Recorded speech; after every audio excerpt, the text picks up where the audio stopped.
So for right now, just general rules and guidelines.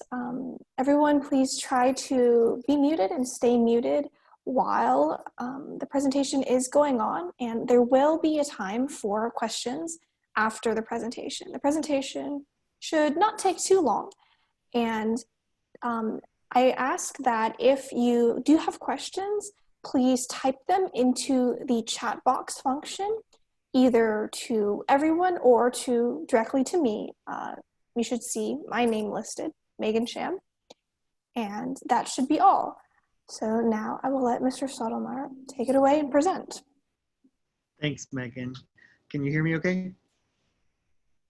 We can hear you. Perfect. Let me share my screen, share my presentation.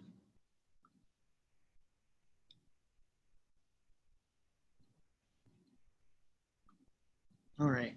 As Megan said, I'm Corey Stottlemyre. I'm the Public Information Officer for the City of Houston's Office of Emergency Management.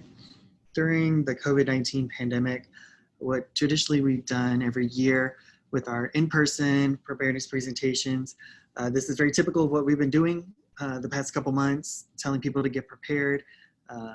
With hurricane season already a month in, we saw a lot of activity at the beginning of the month. There's some activity not anywhere close to us right now, but as we see some named storms popping up this week, it's just a general reminder that while we focus heavily on COVID-19 response and we're practicing all the guidelines that are coming out of the Houston Health Department, as well as from the Center for Disease Control, we have to be always aware that stuff like hurricane season, flood season, that can always still, like natural disasters are still an everyday unfortunate part of life. So we've adapted our regular presentation to include some COVID-19 considerations in your hurricane preparedness plans this year. So these are kind of the main focus areas I'll go over today. Starting off with our preparedness checklist, that's very typical of what we tell everybody all year round. Kind of briefly going over all hazards. We do an expanded version. Today's focused just on hurricane season, but if anybody ever wants to request another presentation from our office, we do talk about preparedness for man-made events as well, and other types of natural disasters. Talk about evacuation and touch upon how we in the city have adapted our plans a little bit with COVID-19 considerations for those areas. And then we'll talk about the recovery phase after the disaster. And we'll finish up with some resource links from our office. So to get started, these are the 4 main preparedness areas where we tell the public to consider every year going into hurricane season. Again, though, a lot of these recommendations are applicable all year round, especially in a city like Houston that's susceptible along the Gulf Coast, not just to hurricanes, but we get impacted by flooding events all year. We have heat events, and we also have human-caused disasters as well. So we'll go over basically these 4 areas: make a kit, make a plan, build a kit, be informed, and know your neighbors. So starting off with making an emergency plan. These are very specific to you and your family's specific set of needs. So start off with communication as your focal point. Does everybody in your household know everybody's phone numbers? Do you have access to physical copies of phone numbers? A lot of times we rely on mobile devices, but there might be family members, especially young family members, who don't actually know your actual numbers. Knowing what your evacuation route is, there are evacuation zones in the Houston region. Knowing if you lie along one of those and if an evacuation is called for your community, what will you and your family actually do? And alternately, if you're at work, do you know how you'll evacuate from that area? And all of these recommendations, I'm going to encourage you to actually practice it with your family as well. It's one thing to put this plan in place, but it's another thing entirely to actually test it. So when you evacuate, identify an area maybe safe that's within your neighborhood if you don't have to go so far, and one immediately outside your community that you can safely get to as well, especially if you're unable to return to your home. And this is a new one we've added, paying attention to guidance from your local Office of Emergency Management. If we are in an emergency situation, you might see some tweaks to our guidance when it comes to evacuating or recommendations when you go to a shelter. And I'll get into that more later. But those are some of the COVID-19 accommodations I mentioned earlier. Ultimately, when we're talking about preparedness, we want you to prepare your home as well, especially if you have to shelter in place for an extended period of time. Make sure you have up-to-date smoke detectors, carbon monoxide detectors, a fire extinguisher, safety items in your home that can both notify you of an emergency and allow you to respond to one. Again, I mentioned having emergency numbers posted in plain view, knowing how and when to turn off utilities like your electricity and water. And we say all this understanding that some of your plans might be altered, might take a little longer to put together, especially when we talk about putting your kit. With COVID-19, all the stuff we tell the public to put together for a go bag, that's one that you can grab maybe in the middle of the night. Maybe it's at a moment's notice, you and your family have to evacuate. Something that's easily portable like a backpack or a small suitcase with wheels. That's in an easily accessible area. Include copies of your important papers. So insurance information, IDs, stuff that's kept in a waterproof bag or a waterproof container, first aid kit, radio with batteries. A lot of the stuff you'll see, we recommend you to have stuff that doesn't have to necessarily rely on like a cell phone or charger, but stuff you can survive with on batteries. Extra toiletries, clothes. Also keep the clothes and blankets in a waterproof bag as well, especially if it's a flooding situation and you have to evacuate or be rescued by first responders. That way, if the bag gets wet, those change of clothes are still dry. Depending on how long you might be in transit, if you're stopped at like a temporary location before you put it along a shelter, maybe add some snacks, some water for family members. Include cash as well. A lot of times you won't be able to access a bank or an ATM. And then this year for a go bag, we recommend the community include things like hand sanitizer, bar liquid soap, and at least 2 cloth face coverings per person. A lot of shelters will require you to have one this year. Was in a presentation with the Red Cross earlier, and they're going to be providing some of these accommodations in the shelter. But just for peace of mind, have it ready to go, especially when you're in transit. Alternately, we tell you to have a kit for when you have to shelter in place and you're stuck at home for an extended period. Water and food, we recommend you have 1 gallon of water per person per day for at least 7 days. And non-perishable food items to survive for this kind of extended period as well. And make sure you plan for each family member in your home. Again, like we said, radio that can run on batteries, a flashlight, plastic sheeting and tarps, that's especially if you have roof damage. Again, a fire extinguisher, ways to cook. We say camp stove. That way, if you do lose access to electricity, if any of that food you need to prepare has to be cooked, you can do so that way. And again, if you do have to leave, have some cash and plywood for windows. We're recommending this year, if you can, do home delivery, or if you have to go to the store, do curbside pickup. Contactless shopping, if it's possible for you, that's the way to go this year. And we understand it's not always accessible for everybody. So if that's the case, continue to practice those guidelines from the health department when you do have to do in-person shopping. So that's wearing a face covering, which is mandatory now. Governor Abbott made it mandatory for everybody in this region to wear face coverings when you're in public, and washing your hands frequently and continuing to practice social distancing. And the third kit we always tell people to put together, if you have a pet, make sure they have their own kit. So we tell the public to have medication for themselves. That applies to your pet as well if they have any medication needs, especially if you know a storm is developing in the Gulf or there's predicted severe weather incoming and you might be evacuating, you might be relocating, you're worried about staying at home. Medications for both you and your specific family set of needs, which includes your pet, making sure you're stocked up.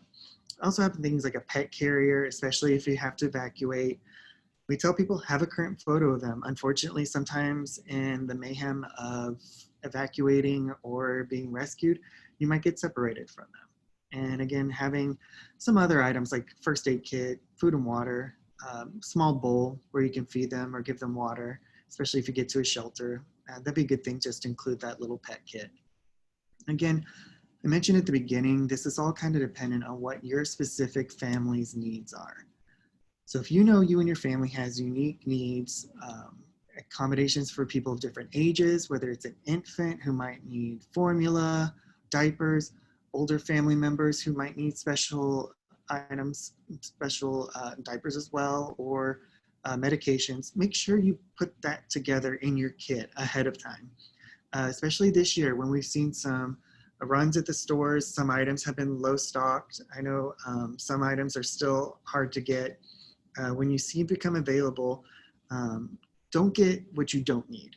So know what you need for your family, for your kit, for your emergency, and don't go beyond that. Get what you know you will need. And again, like I talked about medications, if you can talk to your pharmacist ahead of time, do a call-in order, or schedule it ahead of time and do curbside pickup as well. Just trying to find ways to do contactless ordering as much as possible this year.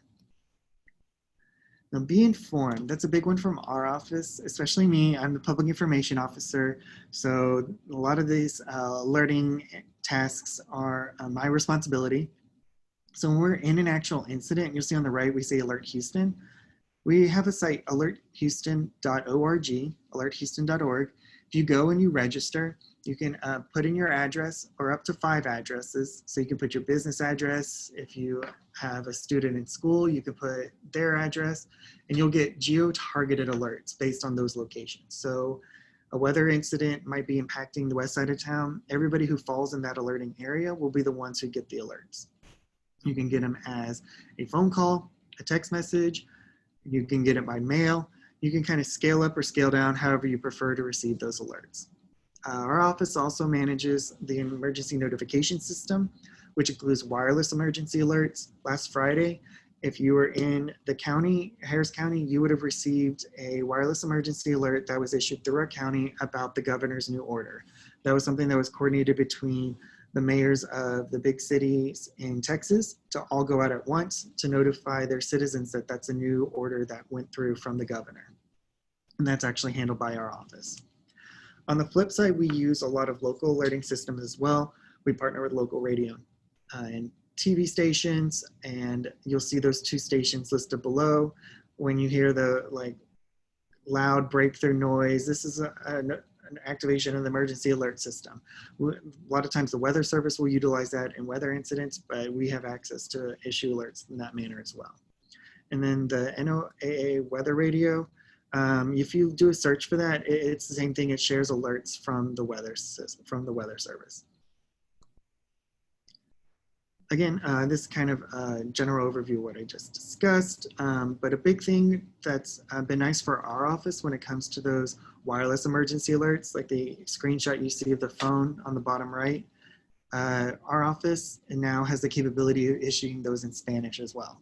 So if anybody has their phone settings set to Spanish as their language, the alert that we sent out on Friday also went out through that path.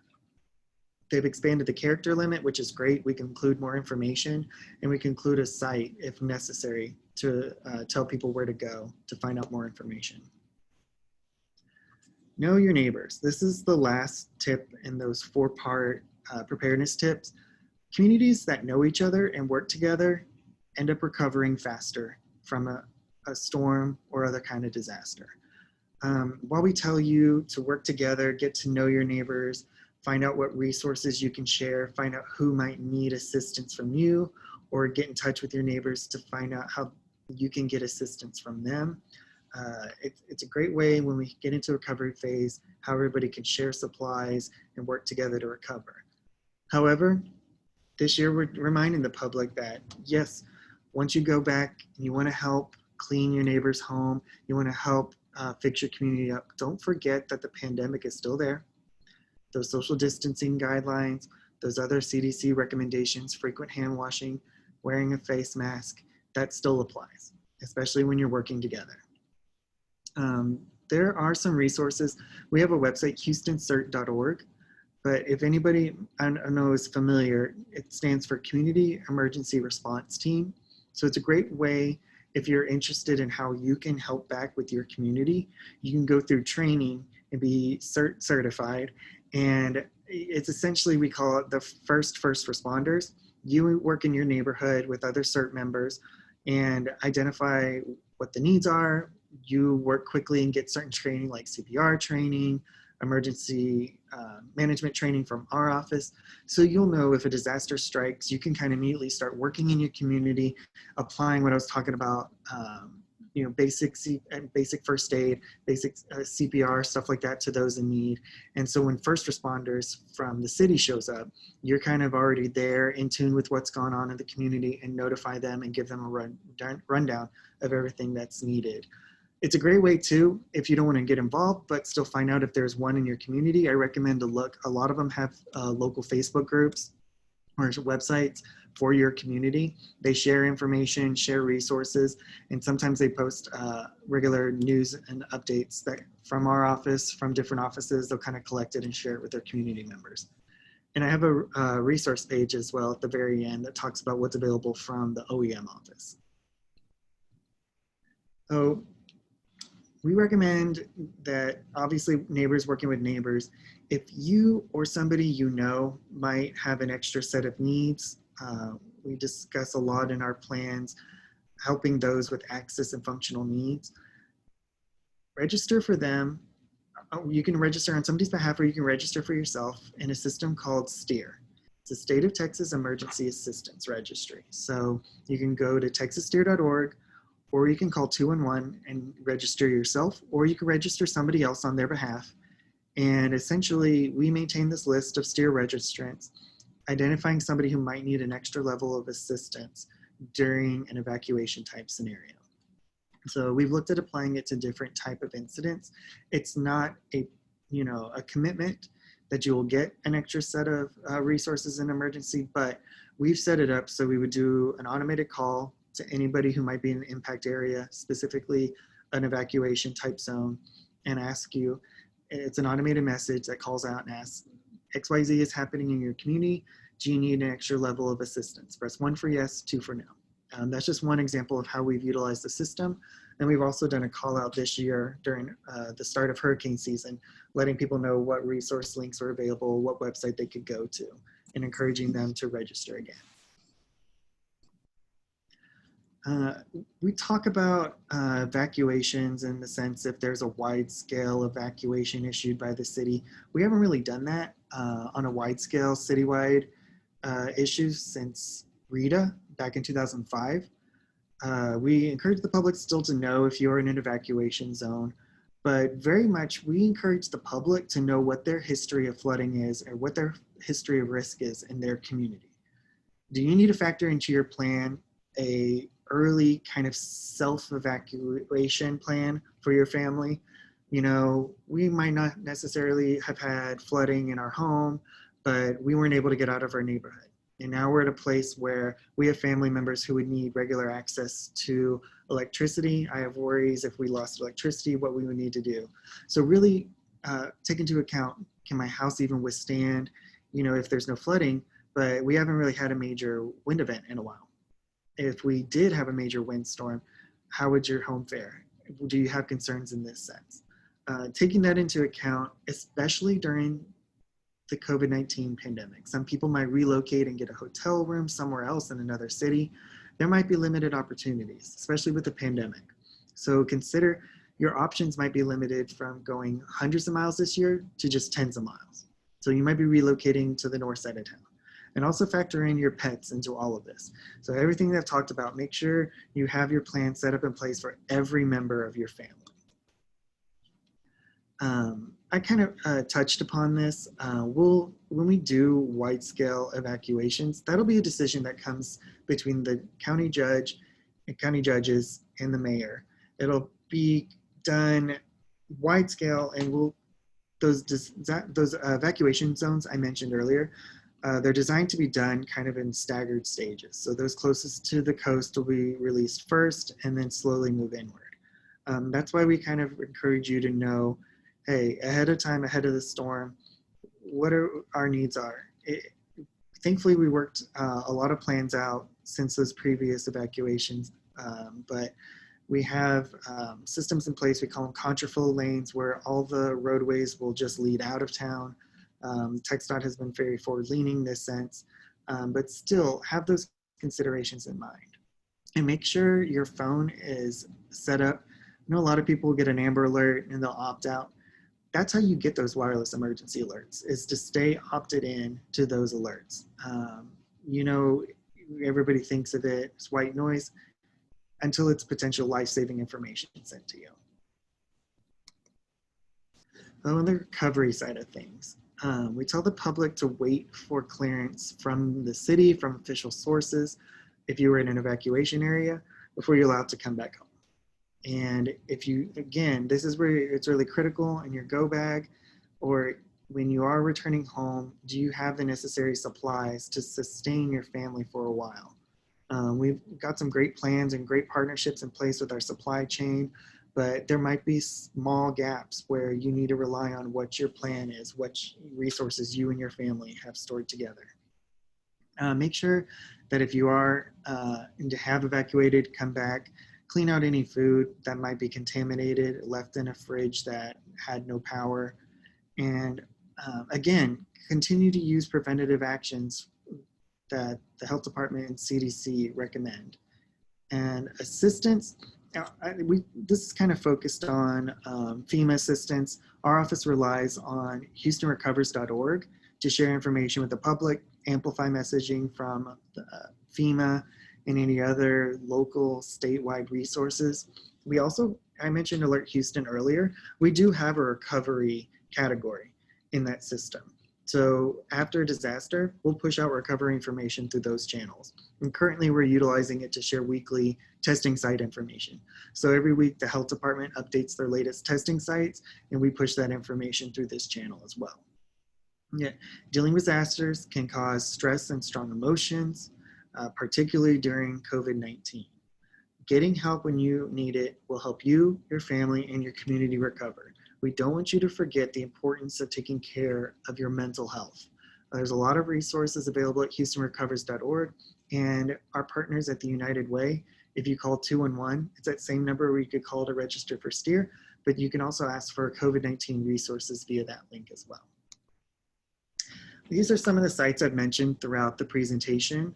HoustonEmergency.org, I haven't touched upon this one, but if you go to that site, that's where a lot of our overall COVID-19 response is located. So HoustonEmergency.org/COVID-19 has some great information about the weekly testing sites. There's contact tracing information, the latest orders from the county, from the city, from the state as well. Latest news releases, information that comes from the city is all housed there as well. We have resource links in more than a dozen languages there as well. And we have information in some videos in American Sign Language on that site as well. So any kind of new recommendations, any kind of flyer information we put together, we usually get it translated and it's housed on that site as well. And again, Houston Recovers is where our recovery information is housed. And then HoustonOEM.org, that's our general preparedness website. So a lot of what I've talked about today, we have them available in our disaster preparedness guides. Those are available in 6 languages. So English, Spanish, Chinese, Vietnamese, Arabic, and French. And you can either go to HoustonOEM.org and download a copy, or you can always call 311 and ask to be put in touch with our office, and we can get you physical copies as well. And that's it for me.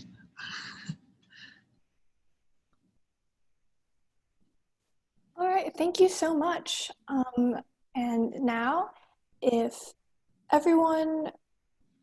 you haven't sent in questions that you may have or concerns that you may have that weren't particularly addressed but slightly touched on in the presentation, please send those questions either to the main chat or directly to me, and I will read some of them out loud. I noticed that during the presentation, some of you were asking questions and they were being answered, which was really good. And they took some of those things that were touched upon were like sharing the information from the slides from this presentation, along with what other languages that the alerts that the City of Houston might be putting out would be in, aside from English and Spanish. And for anyone who did not see the chat, the current plan that the City of Houston has is to expand that to Vietnamese, but also to the other primary languages that Mr. Sotomayor just listed out. Yeah, if I can, Megan, the Alert Houston system, I see Nikia Bradley, our emergency management coordinator. She's talking about that. We've been updating a lot of the templates that are actually housed in the system. So working with the National Weather Service to update and make sure if they have any new products they'll be issuing that we have alerts that kind of can mirror that. And also looking at our human cause type incidents. So everything from large fire, evacuation for this, evacuation for that. We have transportation information. Once we get the templates finalized and updated, we're going to work to get those translated in those same 6 languages as well. So when the alerts go out, they'll be templated, but they'll go out in all 6 of those, the city's main 6 languages. All right. Just now in the chat, someone asked, will Swahili speaking population get a translation of this information? So I suppose maybe not just for Swahili, but for other languages beyond that. That is correct. And we do have, the city has what's called the I Speak Houston system. So we can do live translation in multiple languages. And there is, I believe, Swahili is one of the languages that are COVID-19 resources that HoustonEmergency.org/COVID-19. There's a link at the top with a bunch of different languages. And I believe Swahili was one of the one of the languages that some of those flyers were translated into. It's something that we work pretty closely. Terrence O'Neill in the Office of New Americans and Immigrant Communities, we work very closely with him. We're about to launch through the health department, or they launched it yesterday actually, a coordinated marketing plan targeting Hispanic populations. And Terrence O'Neill's office is adapting a lot of it into what they're sharing in their languages through their office. And they've been utilizing WhatsApp to get it to specific community members and sharing it that way. All right, another question is, does the City of Houston have emergency kits for underserved communities or other resources that can be given? Yes, you can call into our office, or like I said, HoustonOEM.org. You can request preparedness materials from our office that way.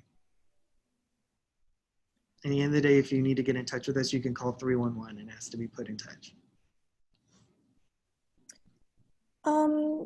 And so considering CERT, the Community Emergency Team, are those trainings offered in multiple languages? I know there's Spanish CERT teams currently available beyond that. I'm not sure if, I don't believe, not for Houston at least. We do have some in Spanish. I don't believe there's any outside of those languages.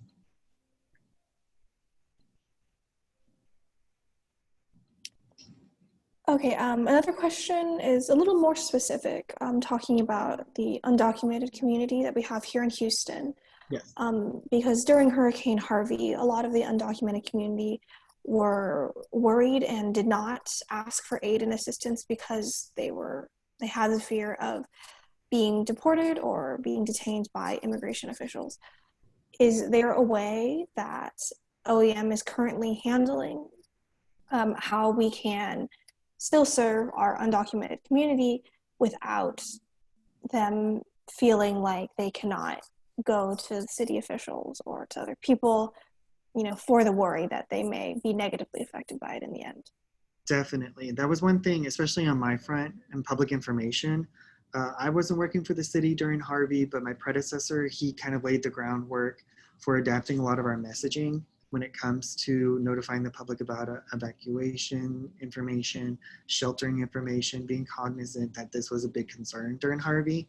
It's been built out from the health department's perspective in getting testing, having that information that's been translated, notifying the public that your citizen status is not a factor in getting tested and should not be a concern of yours. We've built in some of that same language when we do have to issue those widespread alerts. Our shelters are open and accessible to all, and life safety is our #1 key. We in our office, we focus on meeting the needs of the whole community. And that includes everybody. The whole community it doesn't have, except for this person, except for this person. And if you come to our shelter, you shouldn't have those concerns. So we've really been building that into our messaging plans, and that's going to be built in as well when we do our really proactive media approach, helping that, working with our media partners to share that message as well.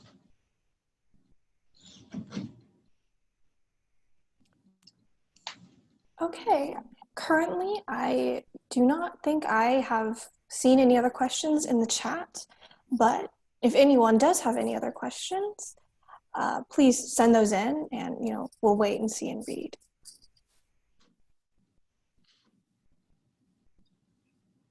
Oh, okay, I just received another one. We're already in disaster mode and have been having to help families with financial assistance. Has the City of Houston reserved funding in case of further assistance is needed if there is a major hurricane? Yeah, we rely pretty heavily when it comes to emergency response. We get into partnership up the supply chain. So we'll do resource requests with the state. We'll do who request on our behalf with the federal government, work with FEMA to get the resource needs we have. Yes, the city's been pretty forward leaning, making sure that the budget can accommodate if we are going to be impacted this year. The budget was tight. I know we saw sales tax was down. That was a big concern, but the city was still able to meet the needs across the board of a lot of our concerns. That part of it, though, is really stressing to the public. The more you can do now to prepare, the better the city can respond to an actual incident. Now that we're actually allowed to share this information with you, you're an expert now. So anytime I give a presentation, I consider the audience now well equipped to take the information and help us amplify it. You have close contacts, you have family members, you work with lots of groups. Please share it and actually tell everybody to take action. It's a little scarier this year because of the pandemic. We want to reassure the public we're doing everything on our part to adapt our plans, to actually test them. We do an annual evacuation exercise. We go to the George R. Brown, and it's essentially the last groups who weren't able to either evacuate themselves or they needed rescuing, didn't think they would need to evacuate. We tested our screening processes, how we would perform isolation, how we would quarantine anybody who was symptomatic, tested the temperature, the contactless temperature checking. We implemented kind of guidance and set up the facility. So whether it's a sitting area or in the check-in registration area, there's social distancing, there's plexiglass screens to keep our staff also safe. We're actually testing it. We're actually being forward-leaning because when we get into a scenario where we do have to issue evacuations, where people do need to get rescued, where we do have to open up shelters, we want to tell the public now we've already considered those kind of risks. We've made those updates. We've actually tested them. So people aren't scared to come out. Because that's what ultimately, if people are scared to come to a shelter for whatever reason, that's why we're saying what we're saying now, to kind of make sure when we get in an actual scenario, we're responding the best way possible and we don't lose the response.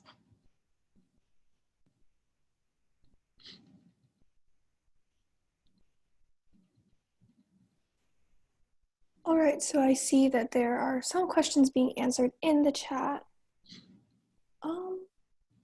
If anyone has other questions, either pertaining to the answers that Mr. Stottlemyre just gave, or in general, that Nikia has not answered in the chat, please send those in, and we will wait here a little while longer to see if anyone has any other concerns that come up and things like that.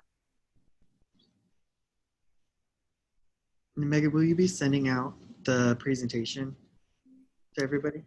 Yes, we will be, as you all should be able to see, we are recording this presentation and this meeting.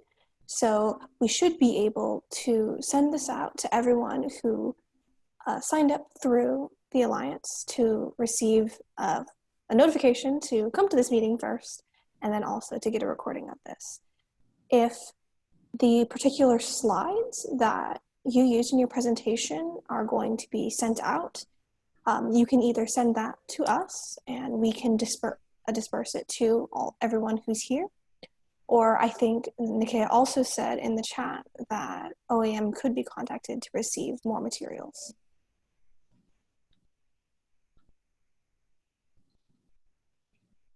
Okay, there are a couple more questions in the chat. Are pets typically accepted at shelters, or does planning for them require identifying alternative locations and transportation for them? So we recommend, if you can make accommodations for your pet, to do so. If you know a storm is coming or you're worried you might need to leave your home, trying to set aside either a family member or some kind of boarding situation in advance. Just that way, if you do have to run into kind of a high risk type evacuation, you've already made those accommodations. But we have set up shelters where pets are accepted in previous storms. And if somebody has a service animal, they're always going to be accepted.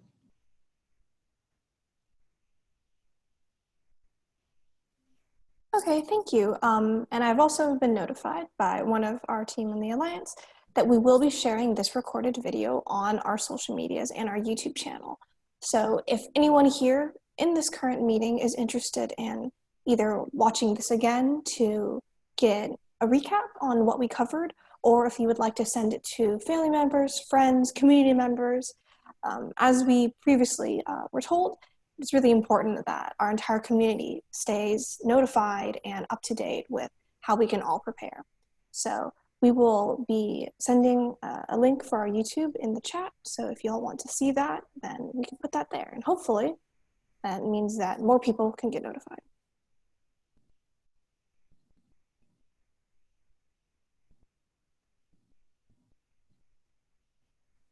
Does OEM provide this type of workshop, like what you're doing right now, in Spanish? Yes.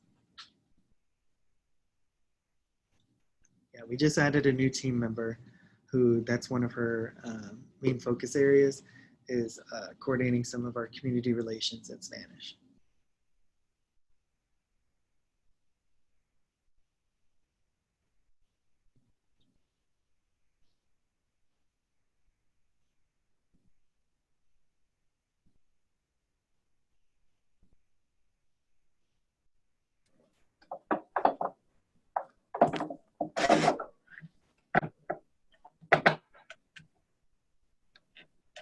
Is it finished? ¿Qué horas son?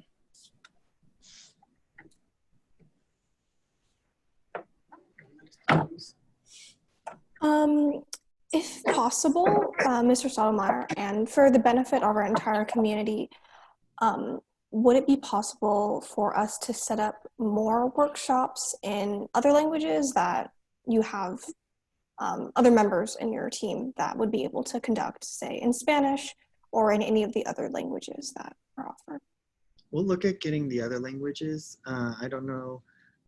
Immediately we can coordinate something in Spanish for sure. And Nikia and I will talk about how we'll manage some of those other inquiries about the other languages. Because we do have some stuff that's pre-translated. Our Ready Houston kind of greater initiative does have some preparedness type videos that are pre-translated into some of the languages we've discussed. So for the immediate needs, we can share that with you, and I can send you some of those links as well. And then we can talk about how we can identify possibly team members here at the city who can give those presentations when those requests come in. Okay, thank you.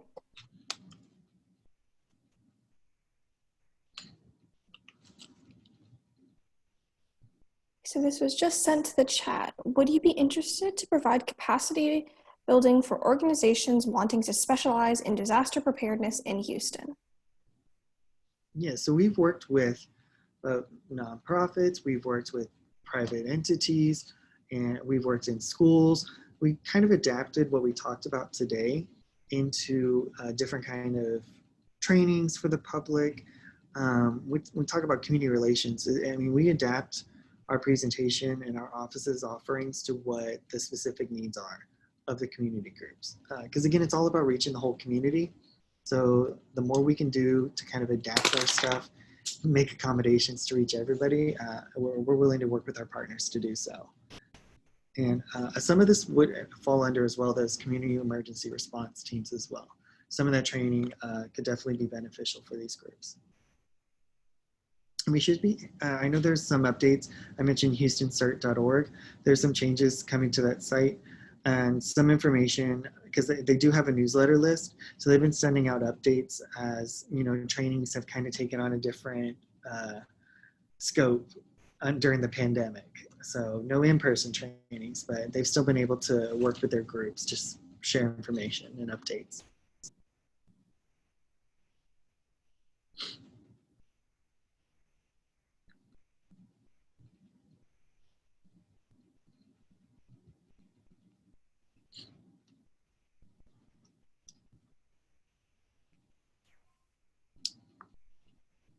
All right, so if there are no more questions, then I think that our workshop is now over. And thank you so much, Mr. Stottlemyre, for giving us your time and giving us this presentation so that we can equip our community and also our staff here at the Alliance. You know, we're very thankful for the time, and I hope that everyone here got a lot of information. And of course, if there are any questions about the presentation at all after the fact or for receiving more materials, please let us know. And you can also contact OEM and go to their website and other things like that. So as always, thank you everyone for your time and for coming here today. Bye. Thanks, Megan.